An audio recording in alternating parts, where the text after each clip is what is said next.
আসসালামু আলাইকুম রহমতুল্লাহ। আজ আমি নবাজার থেকে চকবাজার যেতে যখন মিটফোর্ডের রাস্তায় পার হচ্ছিলাম তখন দেখি এক বিশাল মেলা।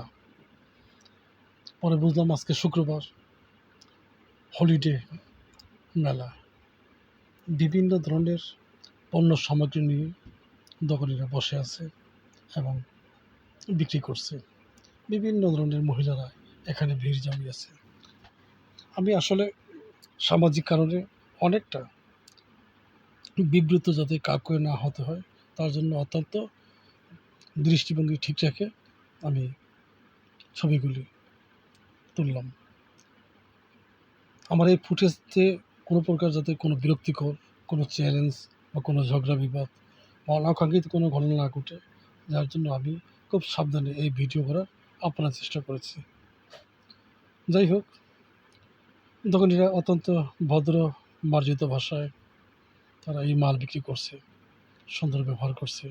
কেউ দাম 10 টাকার জিনিস 2 টাকা বলতেই পারে, কিন্তু দোকানিরা একটু রাগ হয় না। আর কাস্টমার হলো এলাকা ভিত্তিক পুরান টাউনের অনেক মহিলারা এখানে আসছে তারা কেনাকাটা করার জন্য। এই বেচাকেনা নাকি অনেক আগের থেকে শুরু হয়েছে, প্রত্যেক শুক্রবার এবং বন্ধের দিনে এইভাবে তারা মেলার আয়োজন করে। মেলা হয়, মেলার মতো বেচাকেনা হয়।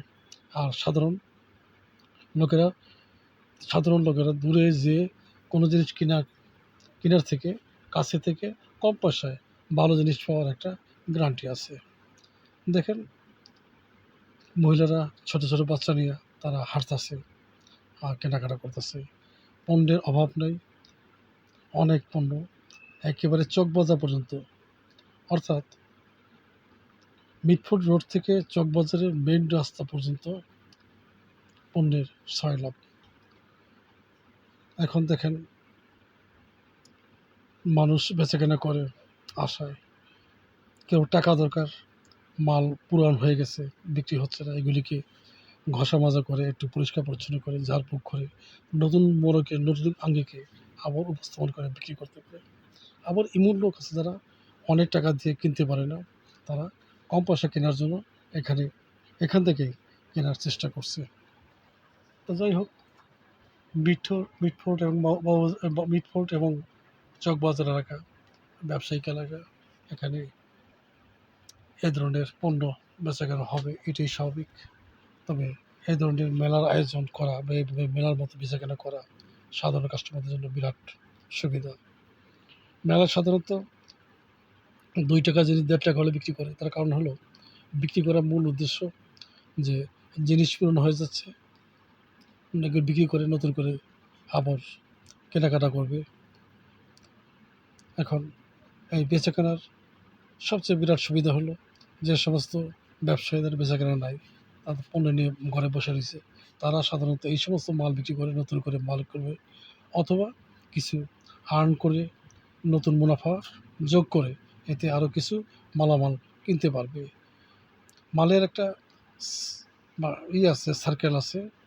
সার্কেলটা হলো এরকম সার্কেল যে সাইজ, আমার এই সাইজের মাল আছে, এই সাইজের নাই। এখন 1 সাইজের বা 2 সাইজের মাল হলে হবে না, সব মাল আবার এগুলো সাইজ বাই সাইজ মিলাতে হবে। তখন এই মালগুলি বিক্রি করে সে অল্প অল্প করে প্রত্যেকটা সাইজের মাল কিনে দোকানের যে একটা আছে, এটাকে ভাইল বলে এলা, এই ভাইল ঠিক করে। তা এ ধরনের ব্যবসাপাতি ভালো, এতে দোকানিরা যারা মেলা বিক্রি করে রাস্তায়, এই মেলায় তারা বেচাকেনা করে কিছু পয়সা ইনকাম করতে পারে, তাদের অভাব দূর হতে পারে, তাদের ব্যবসাকে রানিং করতে পারে। আর যে সমস্ত মহিলারা রিক্সা ভাড়া দিয়ে অনেক দূরে যেয়ে বেশি টাকায় কোনো পণ্য কেনার আগ্রহ নাই, তারাই কিন্তু এই সমস্ত মেলায় সাধারণত পার্টিসিপেট করে, কেনাবেচা করে, বেচাকেনা করে বা কেনে। তা এটা একটা ব্যস্ত এলাকা, আপনারা জানেন।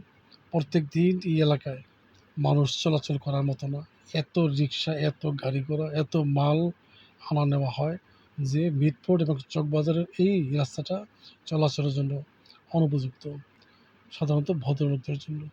আপনি রিকশায় যাবেন, রিকশা উঠলেও হাঁটার চেয়েও বেশি আপনাকে খরচ করতে হবে, আপনাকে সময় দিতে হবে, অর্থাৎ এত স্লো গতিতে চালাতে হয় জ্যামের কারণে, যার জন্য সাধারণ মানুষজন এখান থেকে কেনাবেচা করে তারা চলতে পারে।